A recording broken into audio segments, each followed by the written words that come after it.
It hurts me deeply to say it, but Throne and Liberty seem to be one of the biggest, if not the biggest, disappointments by far. As an MMORPG player who spent more than a decade playing Lineage 2, when I saw the announcement that NCSoft would finally release a game that was going to be a spiritual successor to Lineage 2, I was so hyped about it. Also, the bar I had set for this game was high because I played a lot of the MMORPGs NCSoft released, like Ion and Blade and Soul. All of those games, I believe, were top tier in their own way for the era in which they were released, but they were generally good games, even though they were mismanaged by NCSoft and their publishers. A few days ago, we actually saw gameplay from the Korean beta because many streamers streamed it, and I am sure many of you took a look already. I will give you my honest opinion as someone who loved the games that this company provided, and I was so excited that I would have a chance to play a new game from them once again. As Throne and Liberty was the MMORPG I expected more than any other, I did a lot of research, watched a lot of the gameplay because I didn't have a way to play in the Korean beta, and heard multiple opinions as well. There are 2.5 main reasons why I believe this game will be extremely bad, and if you stay until later in the video, you will understand what I mean by half. The first reason that makes this game a big disappointment is the combat system, and we can all agree that the combat system is the most important thing in an MMORPG. What we knew so far is that the game would have tab targeting with some skills that lock us in place, and that's logical for a tab targeting system, but it was wrong.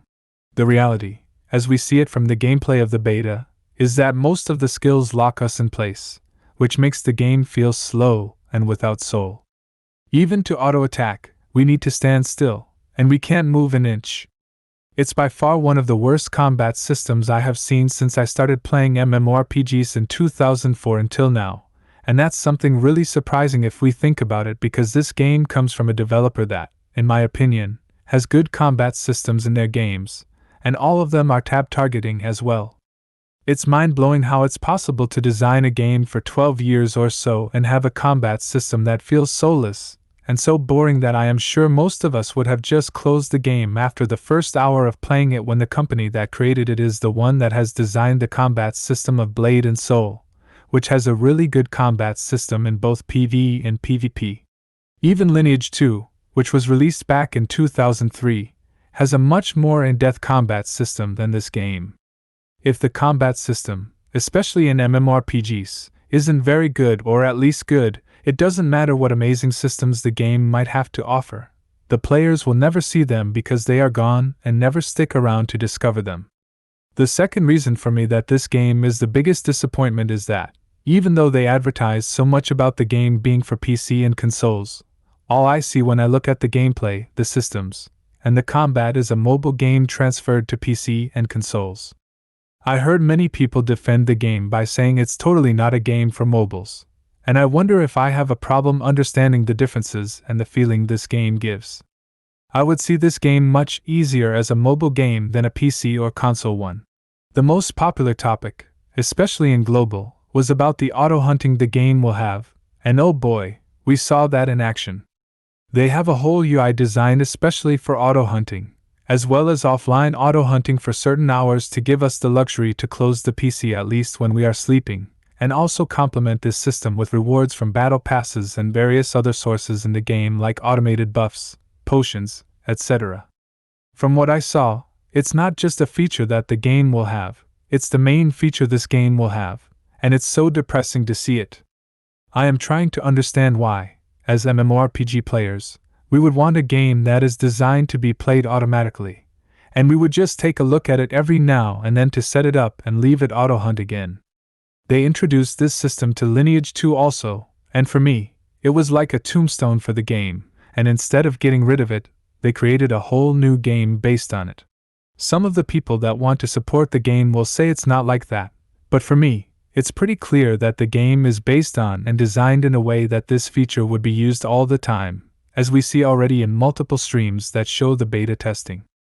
I wanted an MMORPG with meaningful progression that I would play and not just set up auto-hunting, even if that meant that I would be behind the curve because I have responsibilities and can't play more than a few hours each day, as I am sure many of you are in the same boat as me.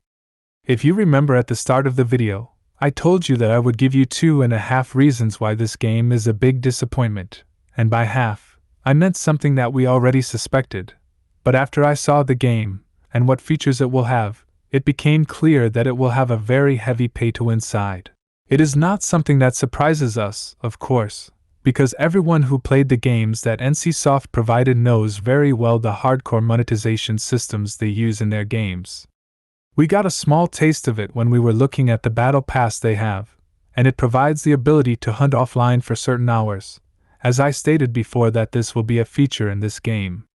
The whole design of the game, for me, screams that the monetization tactics will be on another level. It's so disappointing when we think about how many good things this game has to offer, like a good-looking open world that will contain weather and environmental changes, open-world multi-layered dungeons, open-world bosses, and of course, massive PvP content with castle sieges that is by far one of the best experiences that NCSoft's designed games have to provide.